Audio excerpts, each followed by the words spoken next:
بسم اللہ الرحمن الرحیم۔ صحیح مسلم شریف کی حدیث ہے، حضرت نواس بن سمعان رضی اللہ عنہ بیان فرماتے ہیں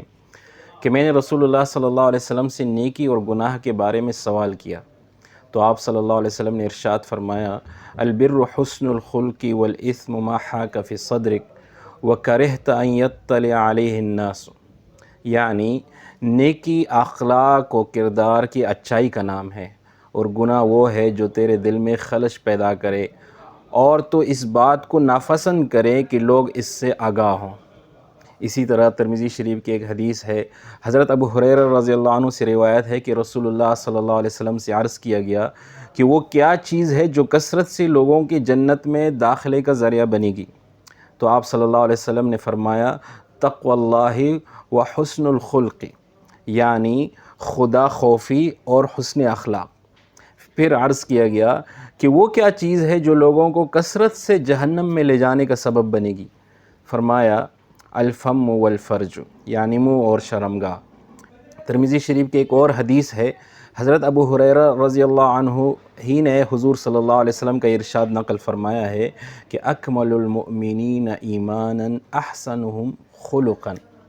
یعنی مومنوں میں سے زیادہ کامل ایمان والے وہ ہیں جو ان میں سے اخلاق کے اعتبار سے زیادہ بہتر ہیں۔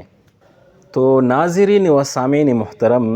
ان ارشادات مبارکہ سے یہ بات واضح ہو جاتی ہے کہ اخلاق کی پاکیزگی اور کردار کی اچائی دراصل ایمان کی پختگی اور خدا خوفی کا ثمر ہے، اور دراصل یہ دونوں ایک دوسرے کو مستلزم ہے۔ ایمان کے بغیر اخلاق پاکیزگی کا اور کردار کی اچائی کے بغیر خدا ترسی اور خدا خوفی کا تصور بے معنی ہے۔ اسی حسن اخلاق کی بدولت مومن کو اطمینان قلب کی عظیم نعمت حاصل ہوتی ہے، اور اس کا یہی اطمینان قلب اس کو سیرت اور کردار کی وہ عظمت عطا کرتا ہے کہ اس کے بعد نفس کی کوئی ترغیب،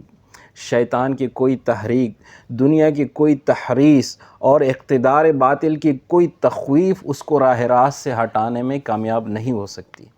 عزیزو، آج ہم آپس میں جن مسائل سے گزر رہے ہیں ان کا تقاضا ہے کہ ہم سب اخلاق محمدی صلی اللہ علیہ وسلم کو اپنا کر اپنی خودی کو بلند سے بلند تر کر لیں، ورنہ اگر ہم نے اخلاق کو کھویا تو ہم اپنا سب سے قیمتی سرمایہ ایمان بھی کھو دیں گے، کیونکہ ایمان کی تکمیل اچھے اخلاق سے ہوتی ہے۔ والسلام۔